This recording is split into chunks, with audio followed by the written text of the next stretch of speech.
Bom dia, boa tarde, boa noite. Sou o professor Davi Buturi. Nós vamos para mais uma aula de probabilidade estatística.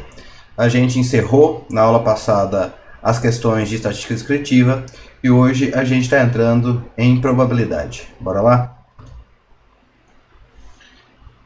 Então, a gente começa essa aula, claro, né, fazendo aqueles comentários básicos de revisão.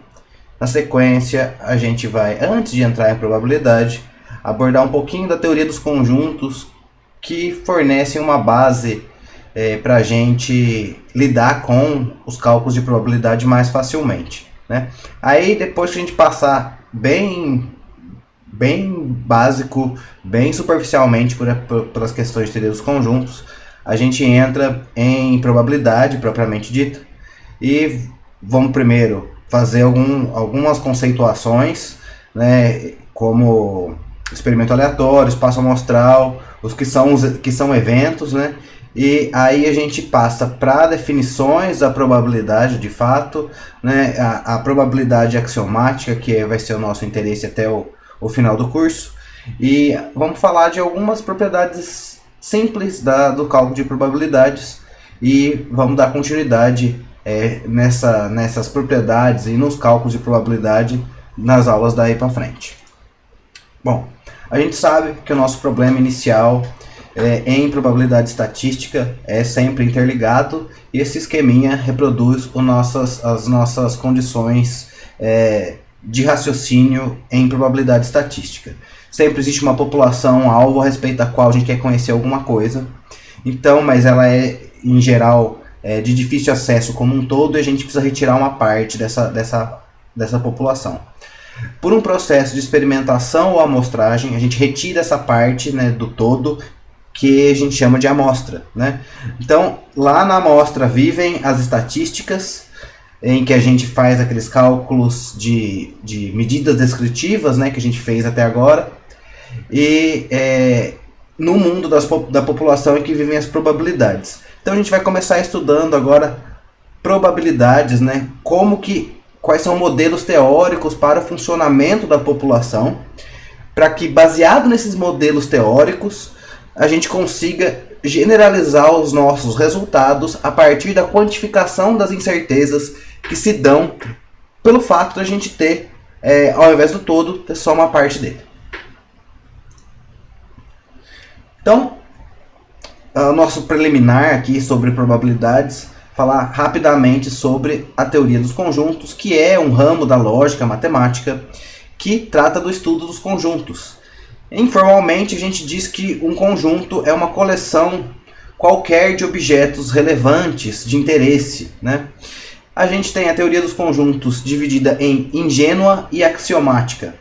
Nós vamos nos ocupar apenas nesta aula da teoria dos conjuntos ingênua, que ela vai ser suficiente para a gente avançar os estudos em probabilidade. Então, a gente geralmente representa conjuntos em matemática com letras maiúsculas romanas, A, B, Azão, Bzão, né? E tem três, considerando um conjunto A qualquer, a gente pode definir um conjunto de três maneiras. Ou listar os seus elementos, né? Então, A é composto pelos elementos 1, 2, 3 e 4. A gente poderia escrever o conjunto A usando palavras. Por exemplo, o conjunto A é formado por todos os reais entre 0 e 1, incluindo 0 e 1. Né? Uma representação matemática do conjunto A seria A igual ao intervalo fechado 0, 1, né? E uma outra forma de representar o conjunto A por formulação. Por exemplo, A é composto por todos os x que satisfazem o intervalo fechado à esquerda e aberto à direita. Né? Todos os x que estão dentro entre 2 e 5.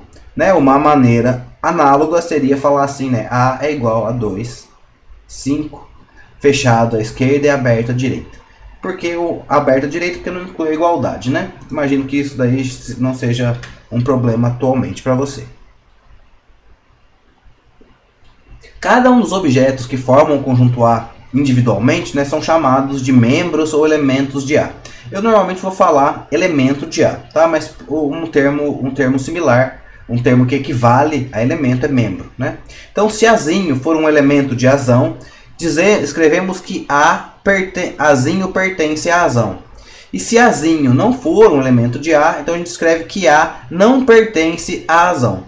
Essas são relações de pertinência, né? A gente vai ver dois tipos de relação, dois tipos de relações, pertinência e continência, né? Relações de pertinência são dadas entre conjuntos e elementos, né? O número de elementos de Azão é chamado cardinalidade de Azão. Então, hashtag A, né? Eu não me lembro, sustenido A, eu acho que talvez seja outro nome desse símbolo aqui, né? Então, cardinalidade de A, a gente leria essa expressão assim, é o número de elementos do conjunto A. Tem dois conjuntos especiais, né, que vão sempre aparecer para a gente tanto na teoria dos conjuntos como em probabilidade, que é o conjunto fundamental, também chamado de universo, e o conjunto nulo ou conjunto vazio, né? O conjunto universo é denotado pela letra grega maiúscula ômega e é composto por todos os objetos sob estudo. Por exemplo, todas as peças que saem de uma linha de produção em 24 horas. O ômega, do ponto de vista de probabilidade, seria a população, né? O conjunto vazio, denotado por esse O com traço, né? É uma coleção sem qualquer elemento, né? Por exemplo, as raízes reais da equação x² mais 1 igual a 0. Se a gente tentar resolver essa equação para x² mais 1 igual a 0, a gente vai ter que x² é igual a menos 1, a gente vai ter que x, então, x é igual, deixa eu apagar,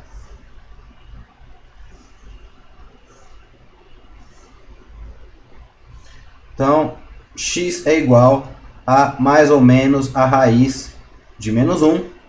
Então, x é mais ou menos i, né, que é um número imaginário, portanto não tem parte real. Essa equação não tem raiz real, o que significa que o conjunto composto pelas raízes desta equação aqui, pelas raízes reais dessa equação aqui, é o conjunto vazio. Pode ocorrer que, ao considerar dois conjuntos A e B, ser elemento de A implique ser elemento de B. Sempre que isso acontecer, né, toda vez que um elemento pertence a A, ele também pertence a B, então a gente vai dizer que A está contido em B, né? Esse U aqui, né? Esse U girado em 90 graus. Ou equivalentemente, a gente diz que B contém A, né? Então, está contido e contém. Está contido. Então, A está contido em B, ou B contém A. São duas afirmações equivalentes. Então, essa é uma relação de continência, né? As relações de continência são estabelecidas entre dois conjuntos. As relações de pertinência entre elemento e conjunto, e as relações de continência entre dois conjuntos. Então, vamos ler essa expressão, essa explicação matemática, ou matematiquez, do que eu acabei de dizer. Então, se Azinho pertence a Bzão para todo Azinho que pertence ao conjunto Azão, mas existe um elemento Bzinho que pertence a Bzão, de tal que esse mesmo Bzinho não pertence ao conjunto A, então Azão está contido em Bzão. Por outro lado, se tem um elemento Azinho que pertence ao conjunto Bzão para todo Azinho que pertence a Azão, e o elemento Bzinho pertence a Azão para todo Bzinho que pertence a Bzão, então os dois conjuntos são equivalentes, né? Porque tanto A está contido em B, como B está contido em A, e é assim que a gente demonstra que dois conjuntos são equivalentes. A diferença dessas duas aqui é que nesse primeiro caso, apenas A está contido em B, porque B tem um elemento, um Bzinho aqui, que não pertence a A. Então, na comparação dessas duas afirmações aqui, a segunda estabelece a equivalência entre dois conjuntos, e a primeira aqui, uma relação de continência estrita de A para B. Então, vamos ver esse exemplo aqui. A é formado pelos elementos 0 e 2 e B é formado pelos elementos 0, 1, 2, 3 e 4. Como todos os elementos de A estão também presentes em B e existem elementos de B que não pertencem a A, então A está contido em B de forma estrita. Bom, dessas definições que a gente usou, para todo conjunto Azão, o conjunto vazio está contido em Azão.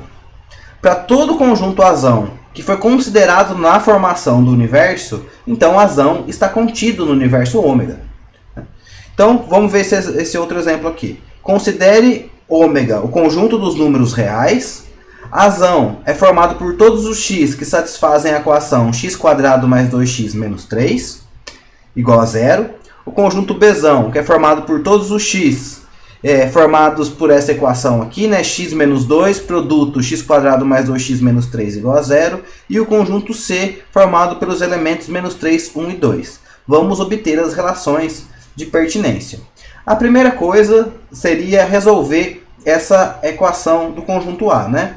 Então, quem são os elementos de A de fato, né? A gente precisaria resolver x² mais 2x menos 3 igual a zero. Você vai aplicar um Bhaskara aqui, né? E vai achar que x é igual a menos 3 ou igual a 1. Portanto, os elementos de A são os valores menos 3 e 1. Se a gente for resolver a equação do conjunto B, então vamos resolver a equação do conjunto B aqui. Quem são os elementos de B? Ora, são os elementos x que satisfazem a equação x menos 2, x² mais 2x menos 3. Errei aqui. x² mais 2x menos 3 igual a zero. Quer dizer que x pode ter três valores possíveis, né? O que a gente acabou de resolver, porque ou essa parte é zero ou esta parte é zero. Se a primeira parte for zero, x menos 2 igual a zero, portanto x igual a 2. Se essa segunda parte for igual a zero, é a mesma solução da equação do conjunto A, que vai fornecer os resultados menos 3 e 1. Portanto, os elementos de B são menos 3, 1 e 2. Logo, é fácil ver que A está contido em B e A está contido em C. Porque essa relação de continência estrita se dá pelo fato de que o conjunto B tem o elemento 2 que não está presente em A. E o conjunto C tem o elemento 2 que também não está presente em A. Porém, os elementos que formam B e C são idênticos, né? De forma que B é igual a C, porque B está contido em B está contido em C e C está contido em B também, né? Claro, todos os elementos são números reais, de forma que os três conjuntos A, B e C estão contidos em ômega também. Bom, o que a gente mais vai usar, além dessas definições de relações de pertinência e continência da teoria dos conjuntos em probabilidade, são as operações em teoria dos conjuntos, né? Então, essas operações servem para a gente combinar combinar os conjuntos de diferentes formas, né? Talvez as duas operações mais básicas que a gente tenha sejam as operações de união e interseção, né? Então, vamos começar com uma definição geral para dois conjuntos quaisquer, A e B, definidos no conjunto fundamental ômega. O conjunto C, definido pela união de A e B, vai ser formado por todos os x, por todos os elementos que ou pertencem a A, ou pertencem a B, ou pertencem a ambos ao mesmo tempo. Ao invés de escrever tudo isso daqui, eu posso simplesmente dizer que o conjunto C é dado pela união de A e B. Então esse Uzão aí significa união. Então C é formado por todos os elementos de A ou de B ou de A e B ao mesmo tempo. A interseção. Um conjunto B será a interseção de A e B desde que D seja formado pelos elementos x, tal que x pertence a A e pertence a B ao mesmo tempo. Então esse U invertido aqui denota interseção entre A e B. Tem outras operações que facilitam a vida da gente, né? Na hora de escrever, apesar de todas elas serem decorrentes de união e interseção também, né? Talvez não a complementação. O complementar de um conjunto A, né, é determinado por ACzinho, né, A elevado, né, não é uma potência, mas é A super índice C, né, ou A barra. Nada tem a ver com X barra que a gente viu em descritiva, tá? É o mesmo símbolo, mas quer dizer outra coisa completamente diferente aqui no contexto da teoria dos conjuntos, né? O que quer dizer? O complementar de um conjunto A, né, que a gente vai chamar de AC ou A barra, é composto por todos os elementos que não pertencem a A. É a negação de A. O A barra é o não A. Tudo aquilo que não é A, né?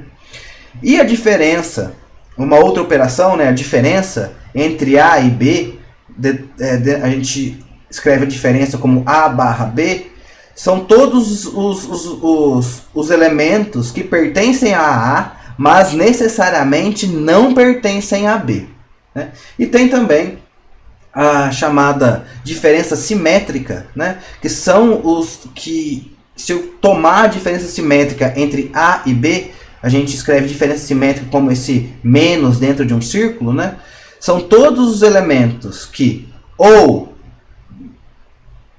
pertencem a A e não pertencem a B, ou não pertencem a A e pertencem a B. Na verdade, a diferença simétrica entre A e B é dada pela união das diferenças de A para B e de B para A. Note que a ordem aqui da operação de diferença é muito importante, né? O que vem antes da barra pertence, o que vem depois da barra não pertence, né? Então, pertence a A e não pertence a B, ou você pode ler sempre a união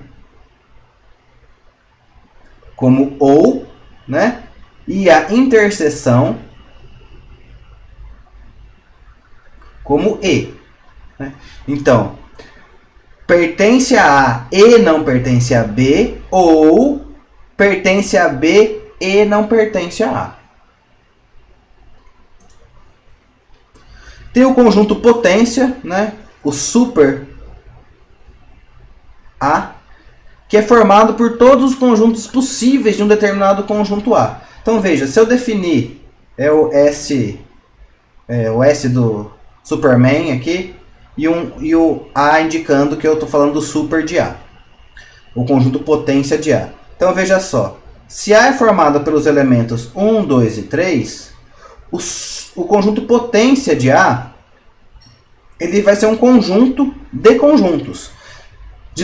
E não só isso, de todos os subconjuntos possíveis de A. Então, o conjunto potência de A inclui, claro, o conjunto vazio, inclui o conjunto formado apenas pelo elemento 1, o conjunto formado apenas pelo elemento 2, o conjunto formado apenas pelo elemento 3, o conjunto formado pelos elementos 1 e 2, o conjunto formado pelos elementos 1 e 3, o conjunto formado pelos elementos 2 e 3, e finalmente o próprio A, que é o conjunto formado pelos elementos 1, 2 e 3. Então, o conjunto potência de A para um A que é igual a 1, 2 e 3, ele tem esse comportamento aqui. Dificilmente a gente vai usar quando a gente se aprofunda no estudo de probabilidade, o conjunto potência ele ganha um novo significado na definição axiomática de probabilidades, mas a gente não vai se aprofundar tanto na teoria da probabilidade assim. Caso você queira se aprofundar nesse assunto, você pode começar pelo livro de introdução à probabilidade. Eu vou confirmar esse nome e se eu estiver falando errado, eu coloco na descrição do vídeo a referência correta do livro, tá? Ou Introdução à Probabilidade, ou já me lembrei. Não é isso mesmo, não. Probabilidade, um curso em nível intermediário, do Barry James. Mas veja, é um livro que, apesar de ter o nome intermediário aqui, ele é um livro que exige bastantes conceitos de matemática, e ele não é um livro de leitura fácil, não, tá? É o Barry James, o autor desse livro. Eu deixo na descrição do vídeo a referência completa dele.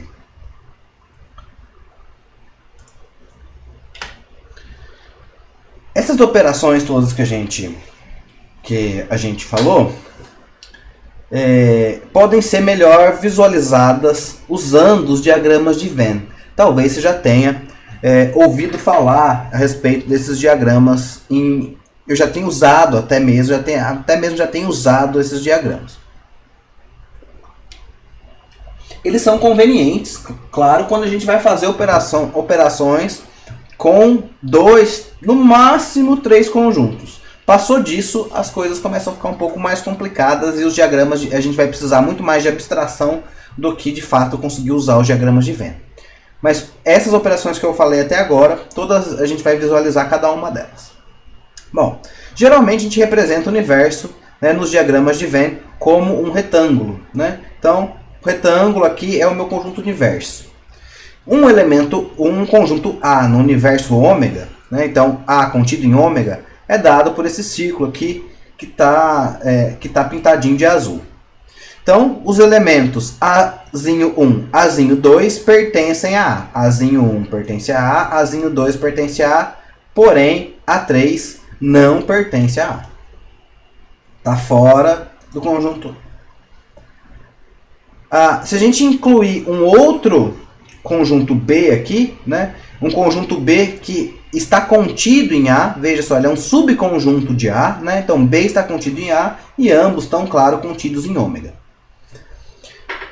A operação de interseção A e B tem que pertencer a A e B ao mesmo tempo, né? A inter B ou A e B, né? Tudo que pertence a A e pertence a B ao mesmo tempo.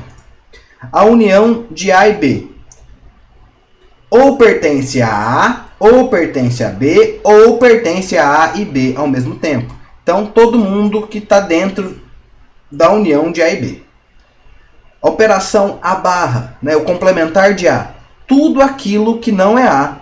E veja, aqui também excluir aquilo que é B e A ao mesmo tempo, né? Então, não pode ser A de jeito nenhum, né? Então, tudo que está em cinza aqui é o conjunto A barra. A operação de diferença, né? Pertence a B, mas não pertence a A, né? Então não pode, tem que pertencer a B, então tudo que está em roxo aqui, né, em lilás, pertence a B, porém não pertence a A de jeito nenhum. Diferença simétrica entre A e B é pertence a A e não pertence a B, então a gente está desse lado direito aqui, ou união, pertence a B e não pertence a A. Na verdade, uma outra forma de você pensar essa operação de diferença simétrica é a união de A e B menos a interseção de A e B, né?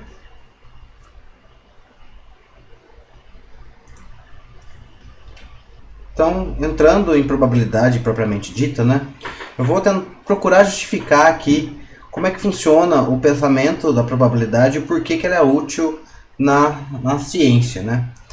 Bem, inicialmente, qualquer afirmação sobre um fato pode ser classificada como ou tautológica, ou contraditória, ou contingente.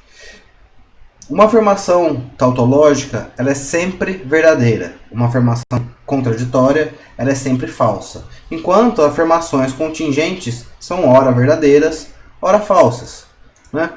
O que acontece é que, para os primeiros casos, né, para afirmações tautológicas e contraditórias, a gente consegue estabelecer leis, consegue criar modelos determinísticos, né, que fornecem sempre a mesma resposta. Então, no modelo determinístico, toda vez que você dá uma entrada, né, vou chamar essa entrada de entrada A, né, toda vez que você fornece uma entrada A num modelo que é determinístico, a resposta, a saída desse modelo determinístico é sempre a mesma, por exemplo, B, né? Não há espaço para acontecimentos ao acaso. Isso é muito comum, né? Essa descrição por leis de utilização de modelos probabilísticos é muito comum em algumas áreas da ciência, como a física, né? A física clássica, a mecânica clássica é toda baseada em modelos probabilísticos, né? A gente pode pensar na famosa cena da maçã caindo na cabeça do Newton, né? Quando ele descreveu a gravidade. Não há, toda vez que a maçã cai do pé, cai da macieira, ela vai sempre para baixo, né? Não há um outro resultado possível para esse tipo de experimento, né? Quando, por outro lado, a gente tem uma situação em que o nosso fenômeno ele é contingente, né? O nosso fato é contingente, as leis do acaso operam nesse fenômeno. Então, a gente precisa de usar modelos que contemplem diferentes possíveis saídas para uma mesma entrada, né? Então, se a gente der a entrada A em um modelo probabilístico, ele fornece diferentes possíveis saídas, né? Uma saída B1, ou uma saída B2, ou uma saída B3, ou uma saída B4. A questão é que existe incerteza a respeito do que vai de fato acontecer após a realização, após a entrada, né, no modelo probabilístico, após a realização do experimento. Então, o que a gente faz com a probabilidade é quantificar a nossa certeza, ou melhor dizendo, a nossa incerteza a respeito das possíveis saídas dada uma mesma entrada no modelo probabilístico, né? Então, a gente vai pensar que nos modelos probabilísticos, né, e buscar usar a probabilidade para quantificar a nossa incerteza associada a esses experimentos, que a gente vai chamar de experimentos aleatórios, né, que são fenômenos, ou não necessariamente produzidos pelo homem ou não, né, que os resultados não são previsíveis, né, mesmo que a gente repita aquele experimento um grande número de vezes, né. Exemplos de experimentos... Exemplos de experimentos que são aleatórios lançamento de um dado, registrar o número de pontos. Quer dizer, toda vez que a gente lança um dado, a gente sabe que a gente conhece os possíveis resultados, né? Pode sair a face 1 virada para cima, ou a face 2, ou a face 3, ou a face 4, ou a face 5, ou a face 6. Né? Mas a gente, antes de lançar o dado, a gente não sabe qual é a face que vai cair virada para cima. Né? Um outro tipo de experimento aleatório: expor bactérias em 3 plaquinhas a um antibiótico e registrar o tempo de ação. Né? A gente vai registrar, a gente tem 3 plaquinhas aqui, né? a gente vai colocar o antibiótico nessas plaquinhas aqui e vai verificar quanto tempo demora para matar as bactérias. Aqui o tempo é sempre uma quantidade contínua maior do que zero, né? Então o tempo aqui vai ser maior do que zero. Em cada uma das plaquinhas o tempo vai ser maior do que zero.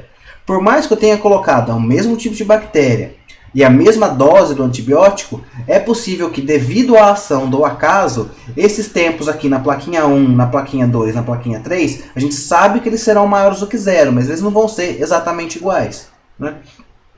Por exemplo, registrar o número de pessoas usuários de um equipamento eletrônico. Primeiro que isso muda com o tempo, né? Hoje você tem um modelo de celular, pode ser que você troque. Então, daqui a um tempo. Então, se a gente estivesse numa reunião e eu perguntasse para cada uma das pessoas qual que é o modelo de celular que ela usa, né? Ou melhor dizendo, pergunto, você usa o Samsung S9, por exemplo? Aí eu vou contar o número de pessoas que usam o Samsung S9 naquela reunião, né? Então a gente vai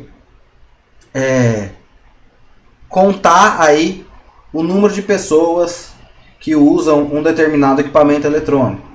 Observar o nascimento de 3 animais, considerando a ordem e verificar o sexo, né? A gente sabe que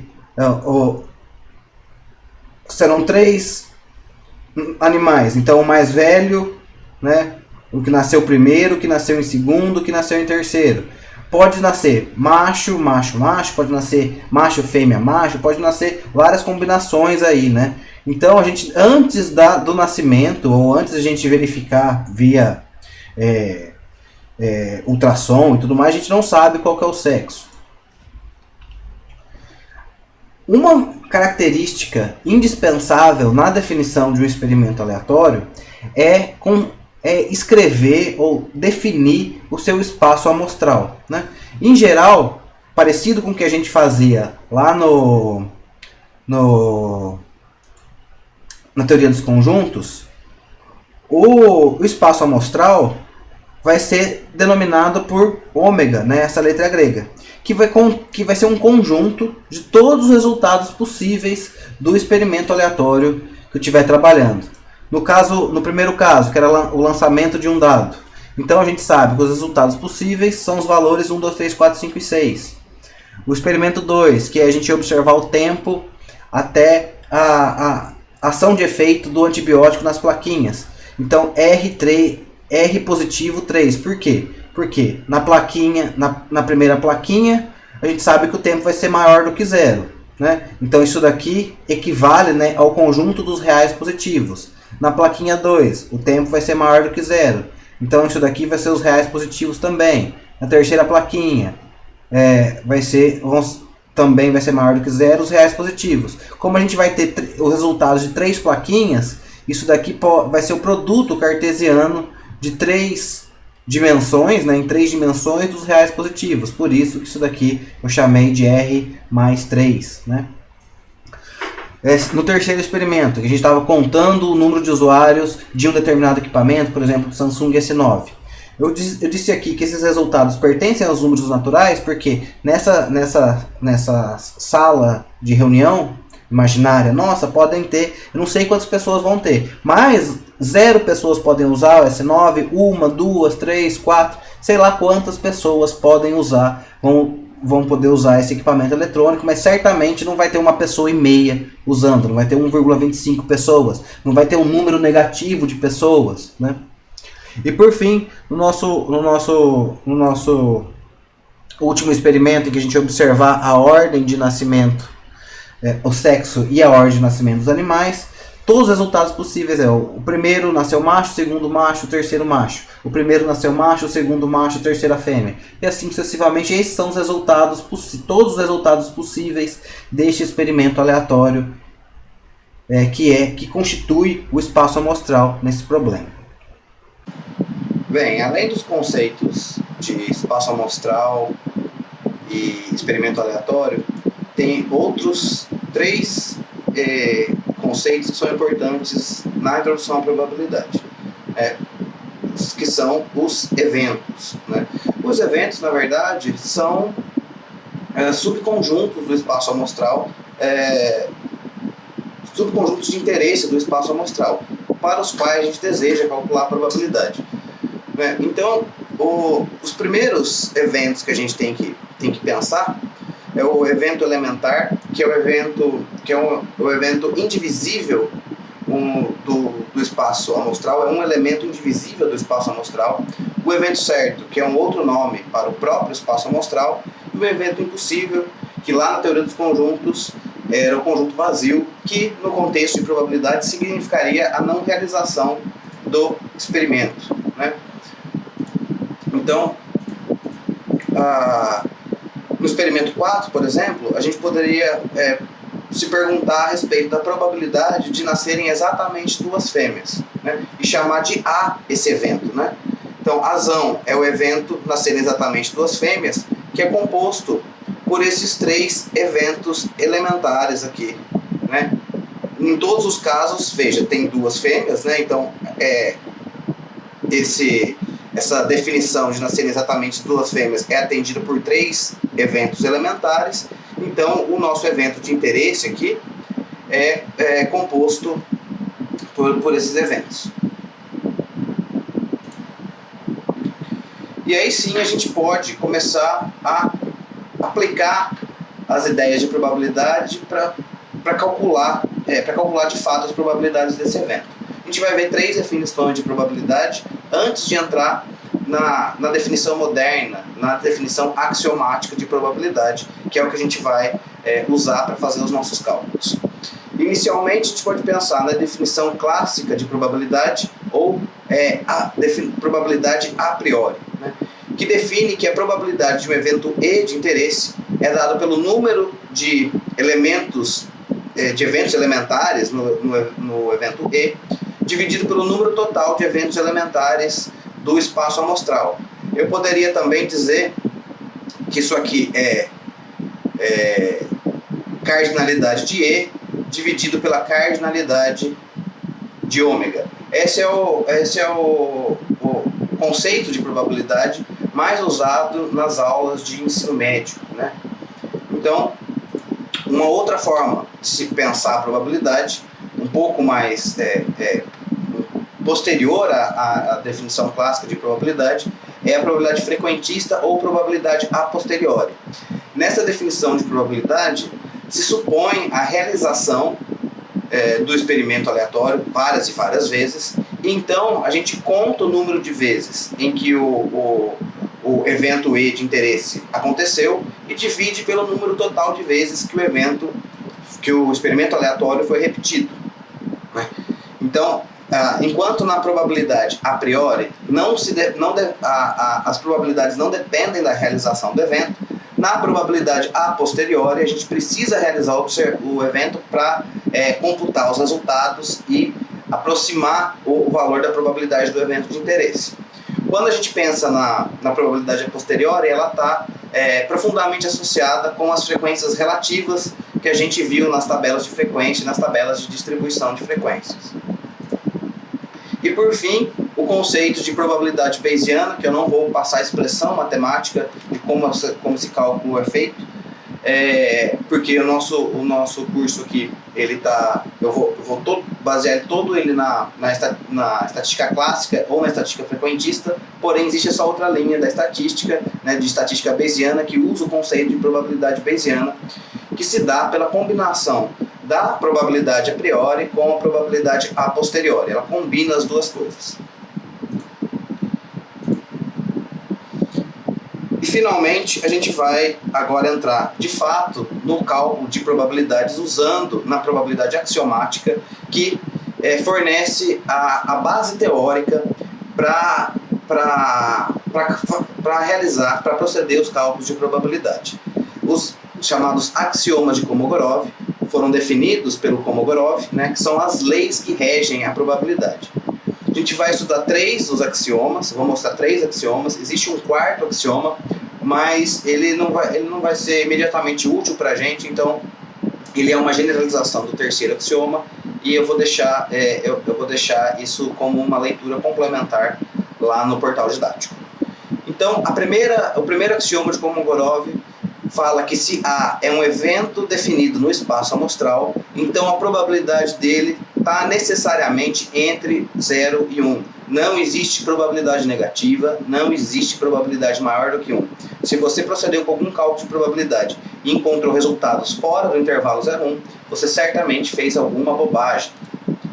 Segundo axioma de Kolmogorov, a probabilidade do espaço amostral é sempre 1 e a probabilidade do evento impossível é sempre 0. Né? São ômega, o espaço amostral e o evento certo e o evento impossível são eventos complementares. Né? Aquela ideia de conjuntos complementares também. Né? E o terceiro axioma de Kolmogorov fala que se eu tenho A1, A2, AN eventos definidos no espaço amostral disjuntos, quer dizer, o que são eventos disjuntos ou eventos mutuamente exclusivos? Então anote aí, disjuntos é igual a mutuamente exclusivos, né? Eu posso usar os dois termos que vai significar a mesma coisa. Então, se dois eventos são disjuntos, quer dizer que a interseção desses eventos é o conjunto vazio, é o evento impossível. Então, se a gente pensar, a gente já vai entrar a gente já viu as questões do diagrama de Venn, né? Então, se a gente pensar que A1, A2 eventos disjuntos, quer dizer que eles não têm interseção, a interseção deles é, portanto, o conjunto vazio. Então, se eu tiver A1, A2, AN eventos que são disjuntos 2 a 2, então eu vou ter várias bolinhas aqui separadas, qualquer par aqui dentro vai ter interseção vazia, então a probabilidade da união desses eventos, né? Então eu estou usando um operador união aqui para unir os N eventos, a probabilidade da união desses eventos é o somatório das probabilidades individuais. Eu vou falar individuais aqui, mas já a gente vai mudar para probabilidades marginais. Tá? Mas você pode, nesse momento vamos chamar de probabilidade individual, mas já adiantando que são chamadas de probabilidades marginais. Dos axiomas de Kolmogorov decorrem algumas propriedades da probabilidade. Talvez a gente pudesse dizer que são corolários da probabilidade ao invés de propriedades. Mas essa terminologia aí não vai ser tão relevante para a gente não. Veja só, se A complementar é o complementar do A barra ou AC, né? É o complementar do evento A, que está definido no espaço amostral, então a probabilidade de A complementar é 1 menos a probabilidade de A. Isso decorre dos axiomas de Kolmogorov também. Aliás, todas as cálculos de probabilidade dependem dos axiomas de Kolmogorov. Mas como é que funciona essa ideia? Então a gente tem aqui o evento A, né, definido em ômega. O evento A complementar, né, então o nosso evento A, aqui vou escrever A aqui e pintar a bolinha, definido o evento A. O evento A complementar, ou A barra, né, mesma coisa, A barra, definido em ômega, é tudo aquilo que não é A. Verdade? Tudo que está para fora de A. Então a gente pode entender que A e A complementar são eventos disjuntos, né? Então probabilidade então A inter A complementar é igual ao conjunto vazio. Então A e A complementar são eventos disjuntos. Além disso, se eu fizer A unido com A complementar, eu tenho o próprio espaço amostral. Se eu juntar A com A complementar, eu tenho o espaço amostral. Então, do segundo axioma de Kolmogorov, a probabilidade de A união A complementar, aliás, o terceiro axioma de Kolmogorov, a união de eventos disjuntos, é dada pela soma das probabilidades marginais, probabilidade de A mais probabilidade de A complementar. Mas o que acontece? A união de A e de A complementar é ômega. Então, a probabilidade de ômega é igual à probabilidade de A mais a probabilidade de A complementar. Só que a probabilidade de ômega, pelo segundo axioma de Kolmogorov, dá 1. Então, 1 vai ser igual à probabilidade de A mais a probabilidade de A complementar. Ou seja, eu só passei o A complementar para a esquerda e o 1 para a direita. E multipliquei por menos 1 para a gente ter esse resultado aqui demonstrado a partir dos axiomas de Kolmogorov. Segunda propriedade das probabilidades. Se A e B são dois eventos quaisquer definidos no espaço amostral, a probabilidade da união desses eventos vai ser a probabilidade de um mais a probabilidade do outro menos a probabilidade da interseção dos dois. Por que menos a probabilidade da interseção? Veja só. Então eu tenho aqui A e B eventos quaisquer. A e B eventos quaisquer. Pintei aqui a interseção deles, né? Quando eu incluir a probabilidade de A, eu vou incluir a probabilidade da interseção. Quando eu incluir a probabilidade de B, eu vou incluir de novo a probabilidade da interseção.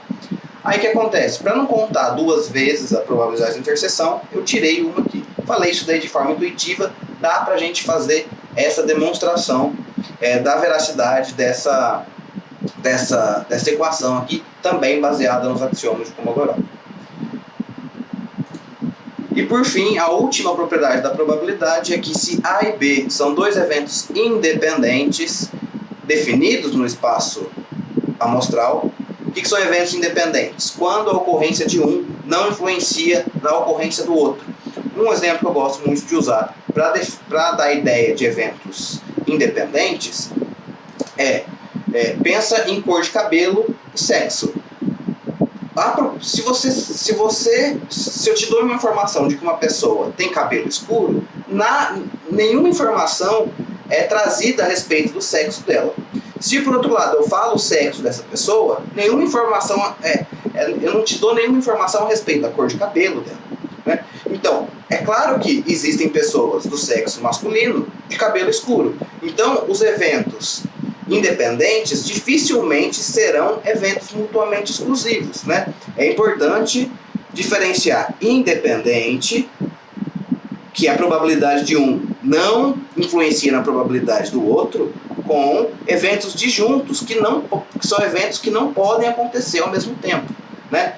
Por favor, vocês costumam confundir bastante esses dois conceitos que são que não estão relacionados de fato, né? A independência é dada pela não influência de um evento em cima da probabilidade do outro. Quando os eventos são independentes, a probabilidade da interseção, e a gente vai logo mais chamar essa probabilidade aqui de probabilidade conjunta, né? A probabilidade conjunta dos eventos A e B é dada pelo produto das probabilidades marginais, quando existe independência. Davi, quando não existe independência, como é que eu faço? Próxima aula. Vamos resolver esse exemplo aqui, e eu acho que ir aplicando esses conceitos de probabilidade. Então, suponha que a probabilidade de que um homem esteja vivo daqui 30 anos seja de 2/5, e a de que uma mulher esteja viva daqui 30 anos também, né, seja de 2/3. Determine a probabilidade que daqui 30 anos ambos estejam vivos. Todo problema de probabilidade vai começar com definindo os eventos, né? Então, isso é sempre definido de forma arbitrária. Eu vou chamar de evento A aqui o homem está vivo, e o evento B, a mulher está viva. Isso vai ser útil para a solução de todos os nossos os nossos itens aqui do exemplo. Então, a gente quer determinar a probabilidade que ambos estejam vivos. Probabilidade de ambos vivos significa que o homem está vivo e a mulher está viva. Se eu falei e, eu estou falando de interseção. Então, eu estou perguntando a probabilidade de A e B. Probabilidade de que o homem está vivo e de que a mulher está viva, né?